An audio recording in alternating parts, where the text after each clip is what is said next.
Well, Dr. Wilgus, it's good to have you on the show again. Thanks for being here. Great to be here. And Jessica, it's good to have you here with us as well. Thank you. You are co-host to Feeding the Mouth That Bites You with Ken. What's that like for you? Oh, it's to a be tough job, co-host? but somebody has to do it.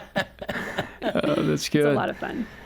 Well, Dr. Wilgus, you've developed a wonderful strategy for parents, and it's called Planned Emancipation. Yeah. Can you tell us more about that? What does that look like? So planned emancipation is basically a cultural correction in your home. A lot of parents don't realize that for over 100 years, you live in an unusual culture that does not have an accepted means of transitioning your children into adulthood.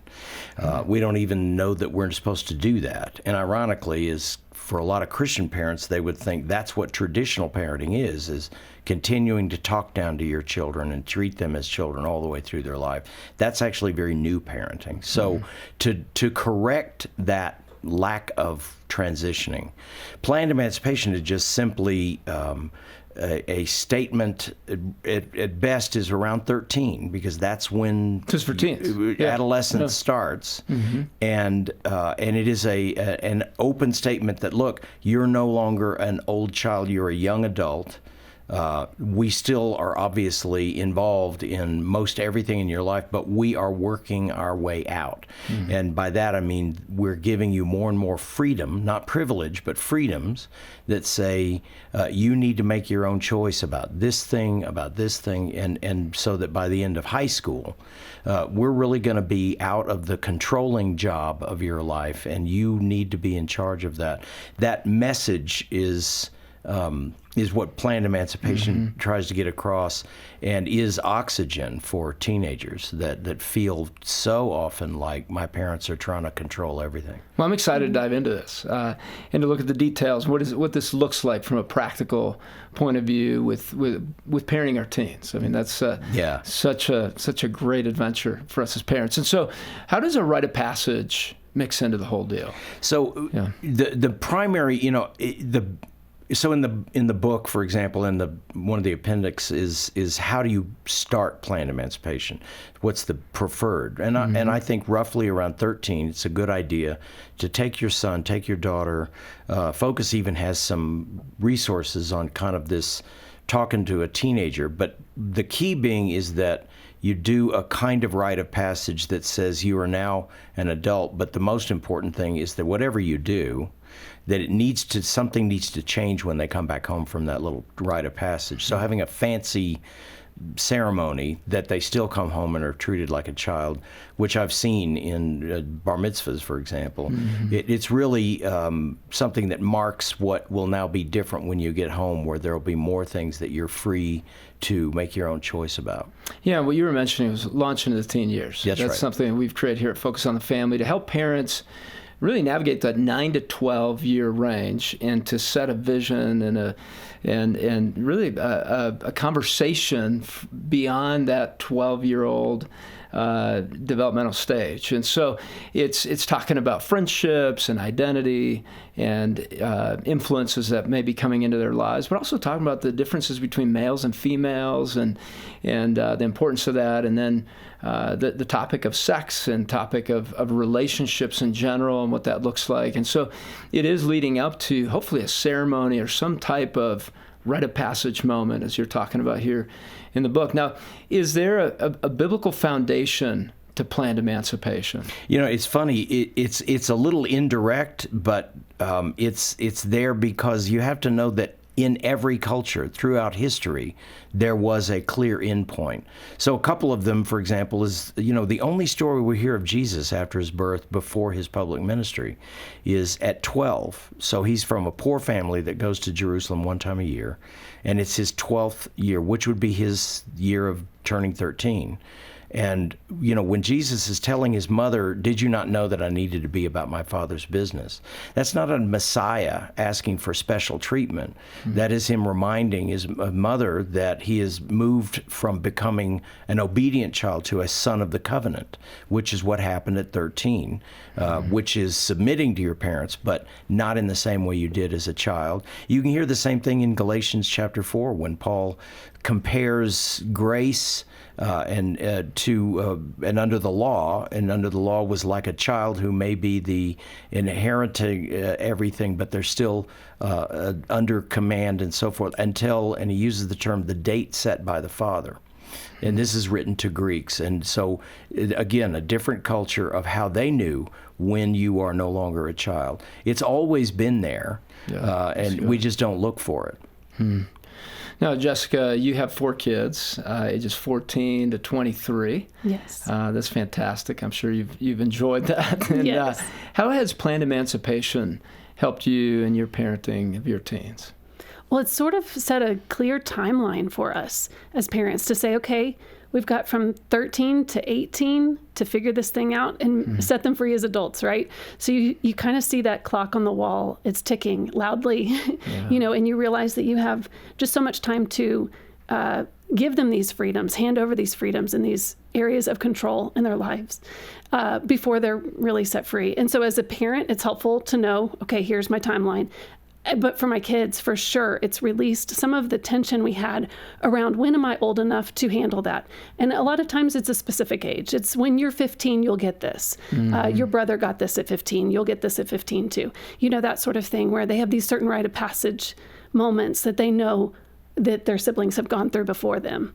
But it's kind of helped set us all a little bit at ease about the timeline of this whole situation. So they've gained like a privilege or things along the way that they didn't have before, and it's marking that gradual release for them. Right, a freedom. A lot of times it's a freedom that that I no longer control this area, and setting it clear with them. Hey, I am no longer going to control this area of your listening to music, for example, or maybe it's the friendships that you have. I'm not going to try and control your friends. I know that I can't, and so I'm just going to let you know that I can't control that area anymore. And you say it out loud and you let them know, hey, I know that I can't control this, but it also opens up the doors of communication because you're no longer kind of this person that's interfering with their decisions. You get to speak more into it because you're not so much trying to control or set them on a certain path.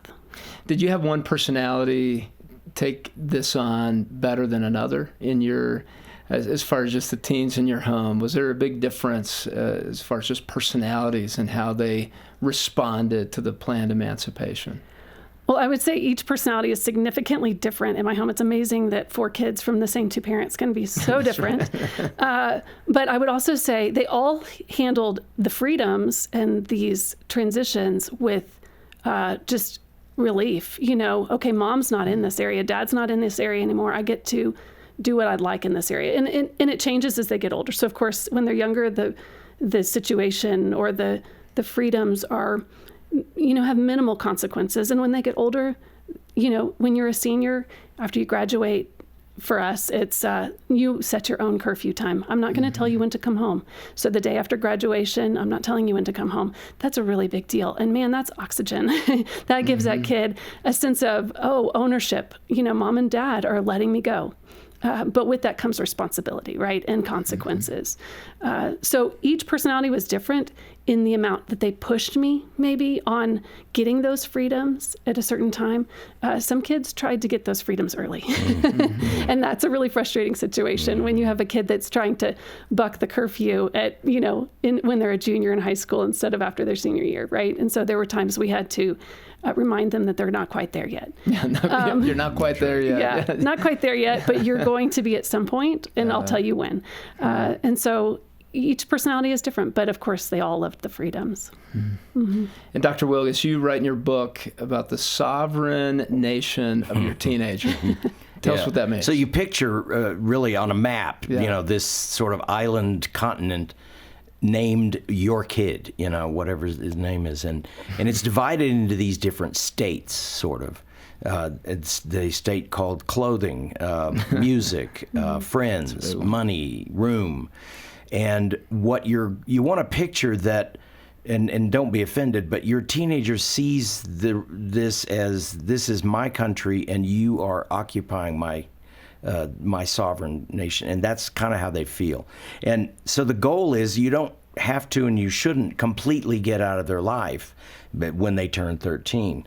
But you are signaling that we are moving out. And so that's why instead of, a lot of parents try to be nicer, more flexible, back off some, and then they're surprised that their teenagers are not responsive to that at all. You really want to take discrete areas that you say, look, you do not have to answer to us about how you choose to handle this. I may not even like the friends that you're hanging with, but that's now up to you. I may not like the music you're listening to. As long as it's coming through your headphones, that's up to you. And so you're basically pulling your troops out of their sovereign nation, state by state, so that by the end of high school, you're out of their nation and they're taking over. So where does a parent start with that? Do you draw that out and then start to put the categories there? Is that a good way to start as far as just that conversation? So you start with a freedoms list, and that's basically what those are. So with a 13-year-old, that freedoms list is kind of short, but it will include some things that they actually have freedom anyway. So we often mention the freedom, quote unquote, to choose what music you listen to. That's a freedom they already have. Don't tell them I said so. But if you look on YouTube, for example, at hit songs, there are some number of billion listens on or watches. That's with a B. This music is available to kids if they want it. So it's much better than to be weak in trying to control that, to actually wrap that up and recognize that, look, we wish we could make your decisions for it. That's between you and God, to what music you listen to. And you put that on the freedoms list. Use your own judgment, and I like that language. Use your own judgment in what music you listen to. On the other side of the page of that, however, is certain boundaries to that freedom, so that it's understandable to most adolescents. We don't want your freedom to spill over into us. So I don't want to listen to that stuff. If I catch your little brother listening to that stuff, there'll be a consequence. But most teenagers get that. But the key being is so you have that conversation that starts with a freedoms list, and that's what the real mechanics of the troops pulling out. I don't recommend you sit down with a map and try to. So this would be really hard. This would be really hard to, on the music side, right? For some parents, I could just picture listeners saying, "Wait a minute. What about explicit music? That's right. What about this? Talk to that. What? This is not going to be easy." Well, it starts with recognizing the reality that you really are not controlling this. I've sat with so many parents that proudly would state that, well, our 15-year-old son, of course, is not allowed to listen to anything but Christian music, and I kind of look over at him, and he looks at me, and he's with this sort of, I'm not going to tell him. Are you going to tell him? Because that is not working. It is ineffective. So the first thing to know is that you're not doing a very good job of that because you can't control it. But secondly, and this is the most important effect, when you appropriately let go of that freedom, then you can have real communication that many parents, because this problem of translating into adulthood has gone on for several generations. A lot of parents don't even know what it's like. First of all, they normalized, well, teenagers are rebellious and all. That was never true more than about 100 years ago. But secondly, you can't talk to them. Yes, you can. Most all of the problem is control. And once you've said, hey, that's up to you what you listen to. Can I just talk to you about, though, this song really bugs me. Many parents are surprised that their teenager will talk to them about it. It's an adult conversation. Because it's not a control thing. Yeah. So, Jessica, tell us about some of the challenges you had with your older kids. What has happened there? What challenges did you have to navigate? Well, a planned emancipation, I'd say the biggest challenge is me as a mother recognizing that my kids are going to make terrible mistakes and terrible choices. They're going to be able to they'll have freedoms. Let's say, since we're using the music example, they'll have freedom to listen to whatever they want. Well, often they listen to things I would never dream of listening to and continuing to repeat, on all the different apps, et cetera. So, they've made these choices, and it disappoints me as a parent. I have to let go of my own disappointment, my own pride in thinking that my kids are going to be perfect or wanting them to be perfect and to not make bad choices. So I would say that's probably the biggest challenge is just letting go of that idea that they're going to do it right. They're not. They're going to make a lot of bad choices. They're going to struggle, but they will, in the end, learn a thing or two along the way. So one of the things you mentioned, Ken, is that teens must experience risks and consequences. And what does that look like along the way as they're making these decisions, these big decisions? as teenagers to allow for those things to happen? Well, the easiest is the things that you've thought through on the freedoms list. Like, we've been careful to evaluate, these are things we don't have control over. These are things that they need to have that experience. And so you should be prepared for natural consequences for some of those poor choices, whether it's the room is a mess and they can't find their homework and you do not go in there to help, or whatever. Yeah. But other things are harder to plan for. And so I think parents have to be, it's more than just the steps of planned emancipation. It's really a mindset of, I am dealing now with a young adult. And so when there's something surprising, like a suspension from school or something like that, it's very important to, even if you haven't written it out, to really be mindful of, I am bringing this young adult into their own life. So I'm not going to run up and fix this at school. I'm going to ask this teenager, what are you going to do? What do you think? As hard as it is, because in fear you'll want to fix it and whatever, but to regularly know that this process, the teaching window kind of closes after 12, but the training window begins to open wide up. And for in so many areas, for a teenager to struggle socially means that helps them to learn what are they doing and not doing that interferes with their relationships. A teenager that is struggling academically gains insight into what they're good at and not good at. So it's a general process of training this adult, and your teaching children thing is changed significantly. Yeah.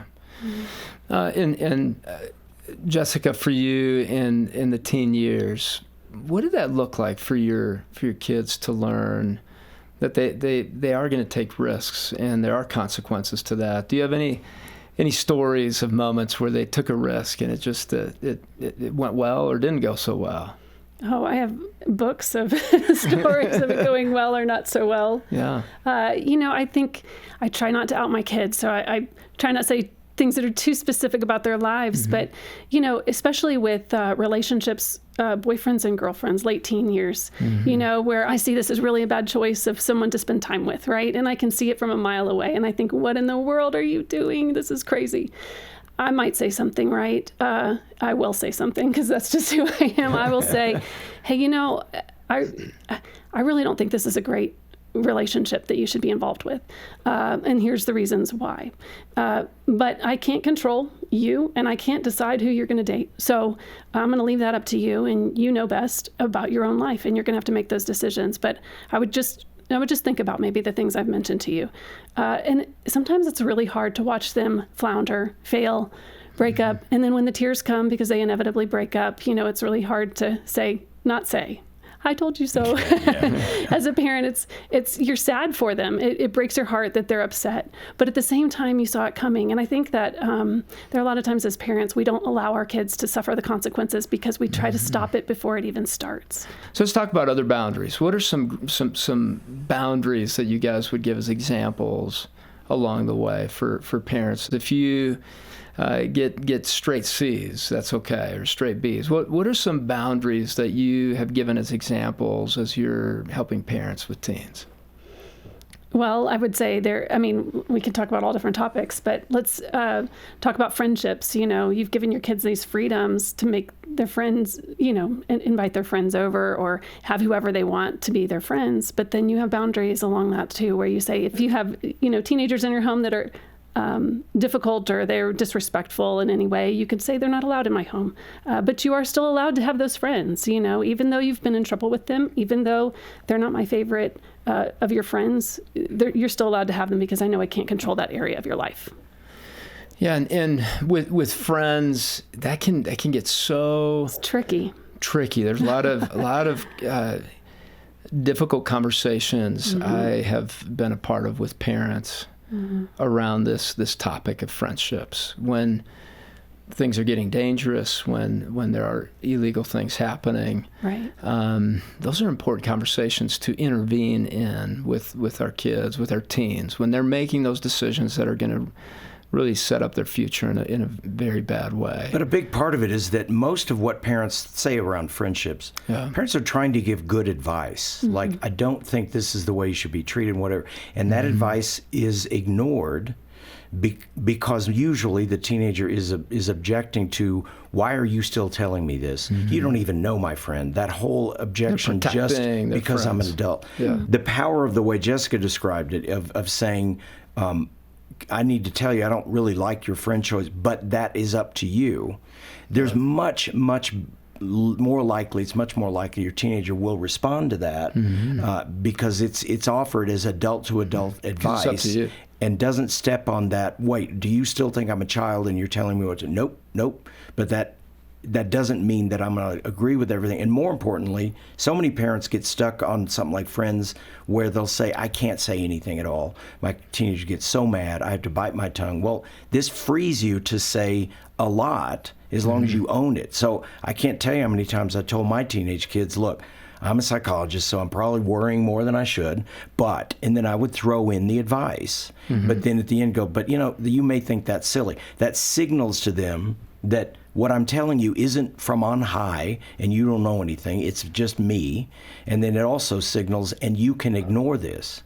Well, I can tell you some very specific examples where, provided that way, they responded almost immediately exactly the direction that I was advising, because they heard it not as a command from on high. Yeah, that's a very good point. Now, so any other boundaries that you guys would give as examples that are important to? So I'm not sure you mean like just boundaries, expectations, requirement like curfew and stuff, or do you mean boundaries on the edges of freedoms? Yeah, I would say boundaries on the edges of freedoms. What does that look like for a parent to define clearly? One of the examples you used, Ken, was with the homework. That boundary was clearly defined at the beginning. Right. And now you're going back to that agreed upon boundary that you have to keep. And you're not having to continue to talk about, are you doing this? Are you doing that? But there's a boundary that's been created.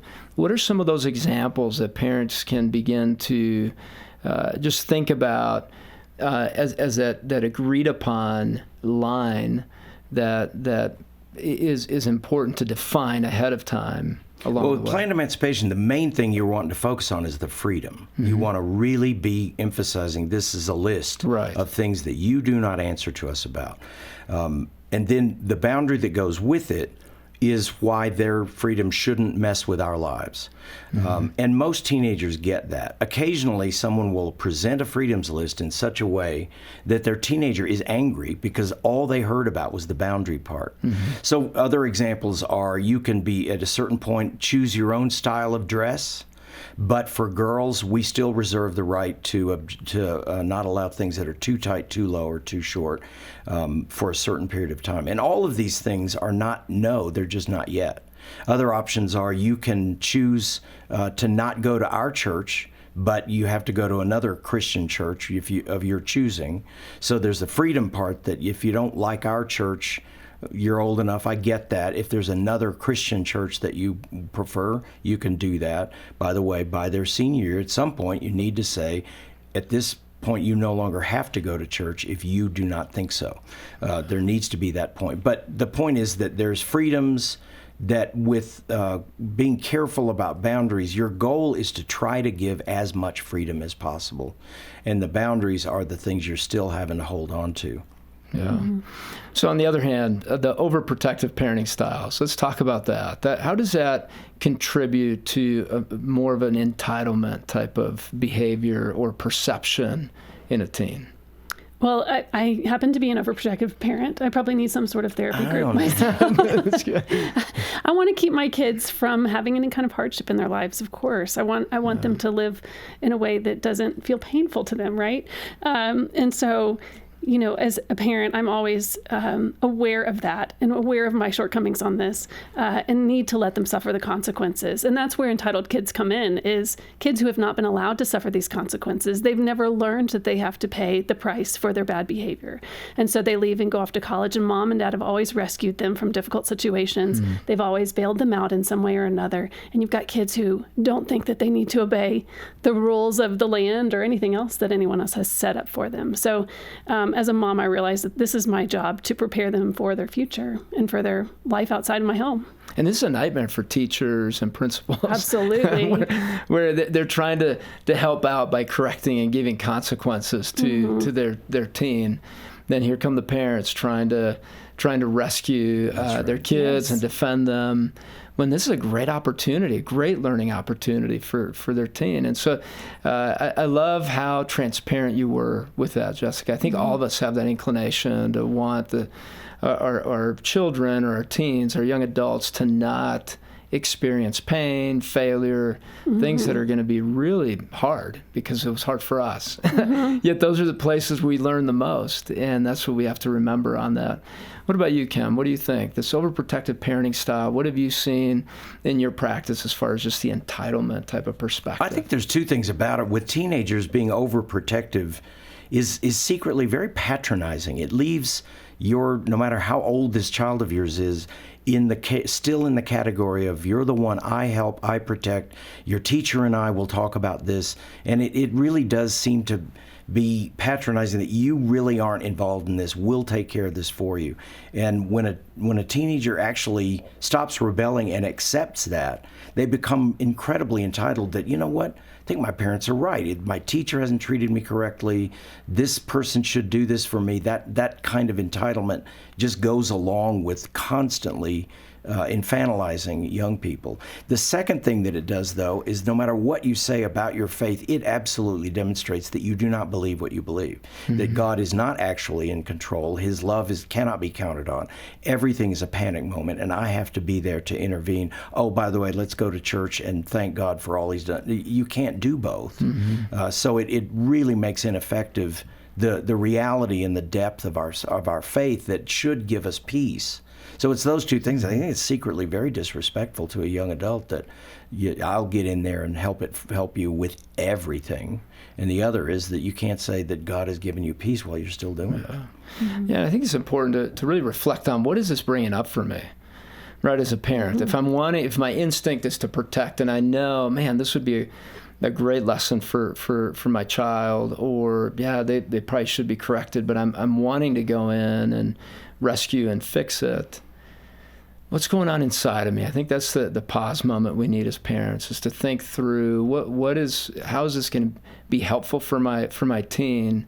What is it bringing up inside of me and my history and my fears that I need to really deal with as I guide my teen out of wholeness and out of a healthy place for my teen's future. And especially in a culture that's been doing this for over 100 years. So the idea of, well, I'll do it the way my parents did it, isn't as comforting as it should be, because many listeners who are parents right now can recognize the idea of, I'm not sure if I ever arrived at adulthood in my own parents' life. So part of it is what is happening internally, is this goes against my instinct, but to be kind of reminded that instinct is a weird and unusual new way of doing things, that you may have been raised this way, your parents might have been raised this way, your grandparents probably weren't, your great-grandparents definitely weren't raised like this. I always say my great-grandfather took off for Alaska at 15, and nobody went after him. CPS was not called. It was just, that's what they're going to do. There's gold up there. What are you going to do? And that was the norm not that long ago. So, Jessica, can you share a moment where you saw significant growth as you were slowly, gradually giving freedoms to your teens? Well, I'd have to say that I honestly had to play catch up a little bit with some of my kids, because I had waited too long to hand over freedom out of that need to control, right? And some of it was fear on my part of what was going to happen if I gave them those freedoms. And so sometimes, saying to them, when they've messed things up royally, what are you going to do about that? Wow, that seems really tough. That's hard to spit out and hard to let go of. But they took the reins, and I saw the fruit of that. That I have to own up to this, and I have to move forward, and I have to figure out what to do, because Mom is clearly not helping me here. So that sort of thing. So as we close, what's one piece of advice you guys would give parents in this idea of planned emancipation? What's a piece of advice you'd want parents to make sure they leave with today? Well, I think the most important thing is for us just to recognize where our power lies in our kids' lives. That we can try and micromanage and control, but that is so ineffective with our kids. They stop listening. They start sneaking around when you don't allow them to have a discussion about it. And so I think as a parent, I really want to convey the idea that it actually is a lot easier. It is a lot easier if you let your kids know, hey, you're not going to get every freedom right now today when you're 13, but before you're out of my house, you're going to have all these freedoms. You're going to be a full-fledged adult, and I'm not going to try and smother you with all the ideas of things I think you should be doing. And it takes a lot of pressure off of mom and dad. That's exactly what I would say. And I would only add to that, because I hear from parents over and over again, I really hope that nothing that we talk about, planned emancipation or anything else, adds to that sense of burden that as a parent, I have to do this right, and if I don't, it's going to screw up my kids. Planned emancipation, just like anything else, is not a formula that if you do this, then your kids will excel, they will love you, and rise up and call you blessed. There is no such thing as that.